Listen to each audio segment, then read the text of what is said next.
What would you do if you had me for a day and I couldn't say no? And then flashes through its piano. It's only the second workout. Well, it's basically an 8-hour homework. What the f is this? What the f is this? Why it's important to stay humble, going through everything I have been through, is knowing that we're only one injury away from it all being over. So I just passed 2 months post-transplant. Finally looking like my kidney's starting to stabilize. You know, I had a lot of issues, especially those first 6 weeks. But I'm still like heavily restricted on training. They really don't want me working out, but I'm doing it anyway.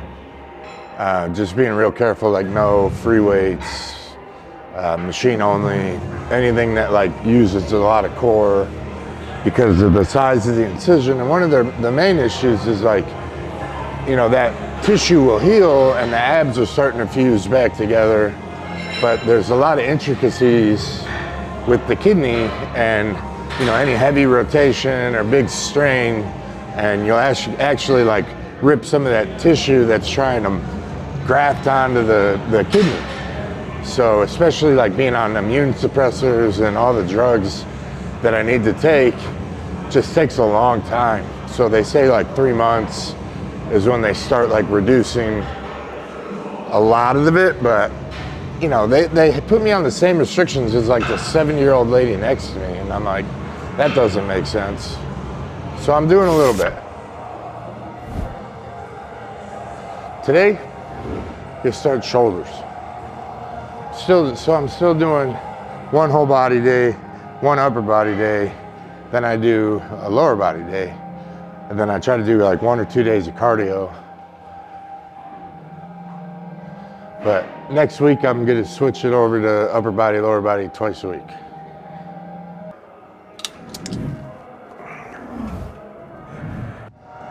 But since like the reduction of prednisone, my breathing's gotten better and my heart rate's not in like the 140s, just sitting at rest. I got like another month of wearing long sleeves and I'm gonna have to show my arms here, so need those bad boys to come back. What would you do if you had me for a day and I couldn't say no? And then it flashes through its piano. Well, it's basically an 8-hour homework. Shit like that cracks me up. That's what the internet should be for, not this other shit that's on. Where the f is all the weights? I'm on a very, very minimum dose of testosterone. Basically enough to make me a man. Not much more than that. I think like 125 a week. But we... 1,000 milligrams. No, man. No, I'll never run 1,000. I think like I've talked to my doctor about a game plan and we'll go back to like 225 after 3 months and just keeping a close eye on blood work, making sure shit's not getting weird. But that's what I'm saying, like to do what I want to do, I don't need cycles and big fucking amounts of steroids. Like, I don't need it. Don't need pre-workout, I don't need protein shakes, like just diet. Just a smidge of TRT, a little bit of antibiotics. So many people get confused, like there's a difference between health and fitness. It's not the same thing. Bodybuilding is fitness, it's not healthy. Powerlifting, I don't even know if I would call it fitness, but it's definitely not healthy. They're their own sports. Strength sports are not good for you. Anything to an extreme is not good for you. Like if you want to be healthy, lift 2 or 3 or lift 3 or 4 times a week, and your other days do cardio. Eat moderate amount of protein. Decrease like your calories.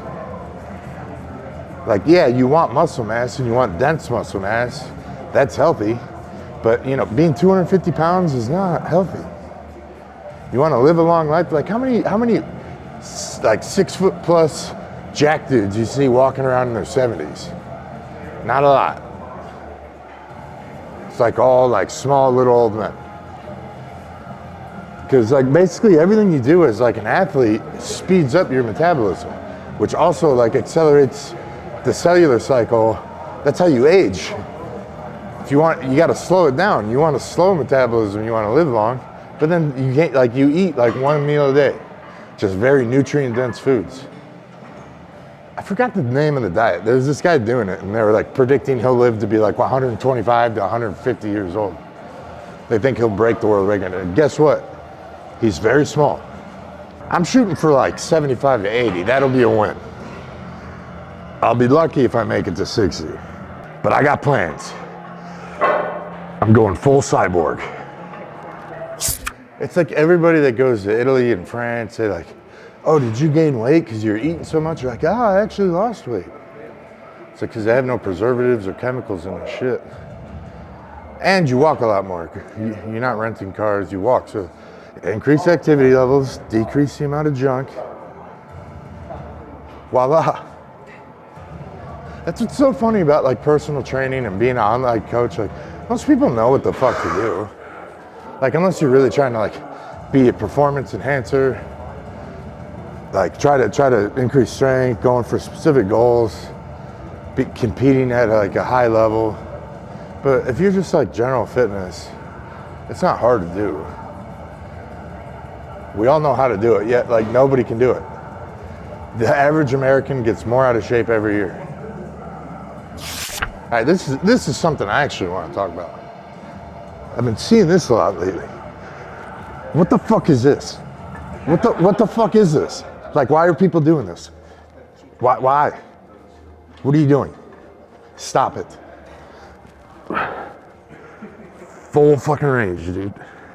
Slow control, time under tension. Look that up.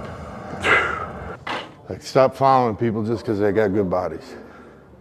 What works for them is not gonna work for you. But there's a different, like we call ourselves powerlifters and we're not actually training power, you're training strength. Power would be what Olympic lifting is. Weight, how fast you can move a weight over a certain amount of distance. So guys that are taller, generating a lot more velocity or have more power. Like if you're 6'5", and you can clean and jerk the same amount as someone that's 5'5", you have more power than they do, if it's the same period of time. So the 5'5" guy that's doing that weight in the same period of time as a 6'5" guy doing the same weight in the same period of time, and the 5'5" guy is gonna generate less power. So you'd rather get punched by the 5'5" guy than the 6'5" guy. He's got a lot more ground to cover in the same amount of time. He's gonna generate more force.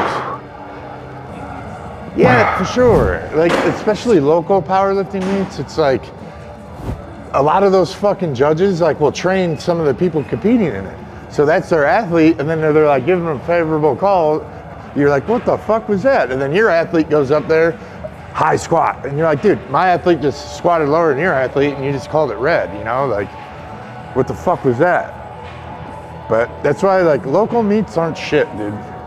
If that's how, like, you gotta do them to qualify for the big meets, but once you get past that and you're like doing invite only meets, but the honest truth is like majority of powerlifters are never gonna make it that way. It's a social thing. Like powerlifting doesn't pay enough for like to draw these big athletes. It's like just people doing it for fun. But you know, if you're good enough, you shouldn't be worrying about local meets. And if you want to be good enough, you shouldn't be worrying about local meets. Yeah. What I like about it is you get a lot lower in the lat. Yeah, a lot of people do lat pull down wrong. They like turn it into like a row instead of like actually pulling through. But you know, it's important to try different things out for yourself. Don't just watch one guy and do what he's doing at face value. Unless you're doing, like, even if you did everything they're doing, like same diet, same amount of sleep, same amount of rest, same amount of anabolics, you'll have a different result. Your genetics are not theirs. Like I look back at Arnold's day, his way, it was like they just took a bunch of shit and threw it at the wall, and whatever stuck, they stuck with. And whatever didn't work, you just drop. But you gotta like really spend enough time to know what's working and what's not. Like if you're adding in a bunch of variables, like and there's no control. You need a control, and then you need to add different barriers. Whether it's more reps or more rest or different exercises, like you can't switch things up all at once. Like people get all gung-ho and they're like, I'm gonna diet and change my sleep and I'm gonna start lifting and I'm gonna do all this different shit, rather than, and then they get burned out. Or they don't see results fast enough.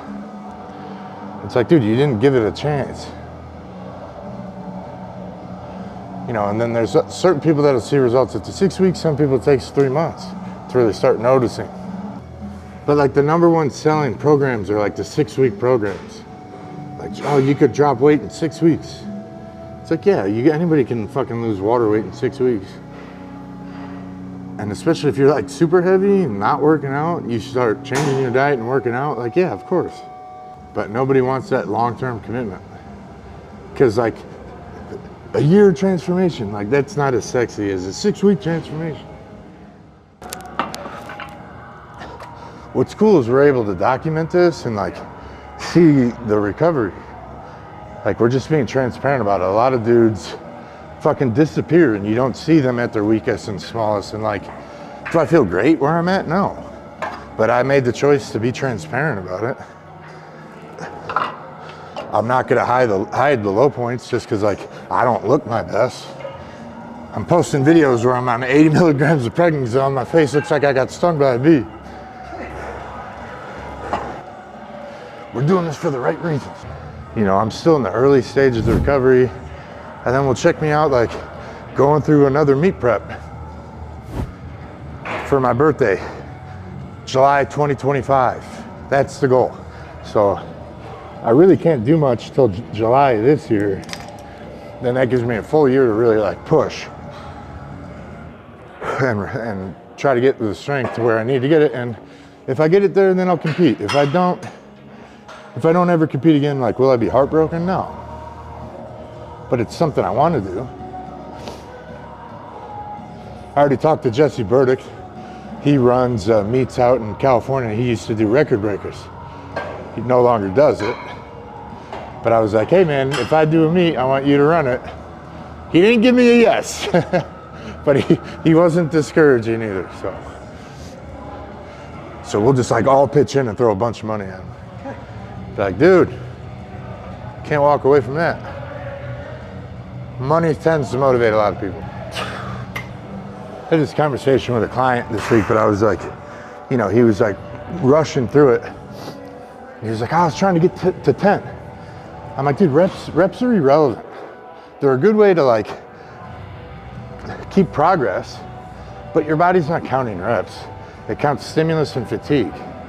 So like certain amount of weight for a certain amount of reps, you know, is one way to track. Time under tension would be another way to track. So if you did the same weight, but only got 5 reps, but it took you double the amount of time to do that, where did you get the most work? In the 10 fast reps or in the 5 slow and controlled reps? It's the slow and controlled if you don't know. More work being done in a longer period of time. But we're gonna film with him next month. I'm starting to line people up. I wanna train more bodybuilding.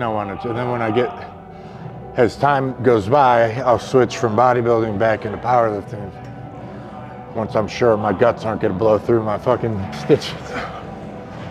Just need to build muscle on top of it. Yeah, it needs to fuse, but like even scar tissue, like it doesn't line up the way that regular scar, like muscle, but it like comes in this way, comes in that way, so then it rips back apart. It just takes time. And every time it rips apart, it heals back together again. I mean, that's the same with training. Like when people say they're breaking down muscle tissue, you create scar tissue, your body just goes in there and repairs it. Yeah, because everybody thinks that, you know, like shake it off, intensity, and like they don't talk about deloads, and taking a week off is okay. Taking a week off is good. Sometimes, like before powerlifting meets and strongman meets, these guys take, you know, basically a full week off and then go into the meet or the competition fully recovered and set PRs. Like if you're going in fatigued, how the fuck are you supposed to perform? Depends, man. Depends on the person, their recovery process. Are they natty or not? Because you can keep an enhanced athlete peaked longer. It takes less stimulus. So like for me, I would do all my heavy lifts 3 weeks out, taper, and then the last week I just warmed up. Like I would do my last warm-ups on Monday, Wednesday come in and like foam roll stretch, do like a plate on each exercise, visualize my attempts, and then I would usually compete on a Sunday. So I had basically a week, 6 days of full recovery. But some guys like do their openers on like a Wednesday and compete on a Saturday. I'm like, doesn't make sense to me, but if it works. Yeah, dude, that's why I said like there's so much information out there. It's like reckless to like just listen to blind advice, especially you got MDs out there giving out solid knowledge. But people tend to formulate their own ideas and then go out there and find someone speaking on it or the research that supports the idea that they want, rather than being objective in your search and really trying to find what it truly is the best option. They'll be like, nah, I think this is the right way, and then they like look, and then you can find whatever supporting argument you want. And Instagram was crashed. Yeah, you want to blow up, just fucking, all you need to do is have a kidney transplant. But it was cool to hear people's stories, and like some of them were going through the same or similar things, and it's cool to get a community. Like nobody really understands your issues unless they've been through it, and that goes for a lot of things. You can have empathy for people, but you don't really understand it. You know, like if you've never been to prison, you don't know what that's like. You don't own a business, you don't know what that's like. Like you can imagine it, but you don't know. Where people can just hop on and like. I've been thinking about like starting a group like that where it's but for training. Yeah. Where like we do like one template, but it's a group of people that want to do it, all coached by me, but we can all like help each other. Cause then like a lot of these guys like lift in their garage and it gets tough, dude. Like the motivation isn't there, and you know, it's good to have second opinions on things. So you get a bunch of eyes looking on these videos. So if you like that idea, fucking let me know. I'll do like a hypertrophy one and a strength one. Or I'll just run just one program and it's like we do a mix of strength and hypertrophy. The way it should be done. A bunch of animals out there just jumping from meat to meat. Like everybody I know that does well at this sport, like they're pretty well developed. And they do hypertrophy work and deloads. When I remember coming out of surgery and Lauren was there and the surgeon, first off, my surgeon's awesome. Like I was talking, he's like, so how's everything going? I'm like, dude, like I'm having an allergic reaction. He's like, what do you mean? I'm like, dude, my skin's peeling. He's like, shut the fuck up. I'm like, no, dude, seriously. And I showed him and I had like chunks in my hand come out. He's like, I've never seen that before. He's like, you gingers are weird. But I was coming out of the anesthesia and I'm like laying in bed. And first off, like I'm butt ass naked. And I'm like, they said I refused to put my gown back on. But I remember being like super hot. And they're like, some people, they put that organ in you and it like kicks on your your metabolism, because it's like, especially your adrenals, your kidneys regulate that. So I started like having like fucking sweats. And like I refused to put on clothes for like 2 days. I felt so bad for the nursing staff. They just like see me laying there butt ass naked. But I remember him talking to Lauren and he was like, he had the thickest abs I've ever seen. It was like cutting through a steak. He's like, it was like 3 inches. 3 inches of solid muscle. I'm like, yeah, that's right. Ever done a fat burner? Ever. Like people take Clan or like the fucking, I've never even done like the over-the-counter shit. Every goal of mine has always been bigger and stronger. I've not, like when I want to get leaner, I just like stop eating junk food. But I'm also like, I can lose size pretty fast. It's like a big misconception of biceps. Like people think you got to go all the way up, but then like you're actually like moving, you're bringing your shoulder into it. You just go as far as you can with a fixed elbow, squeezing the muscle, not coming all the way up. Because when you're up, you start involving the delt, you take the tension off the bicep anyway.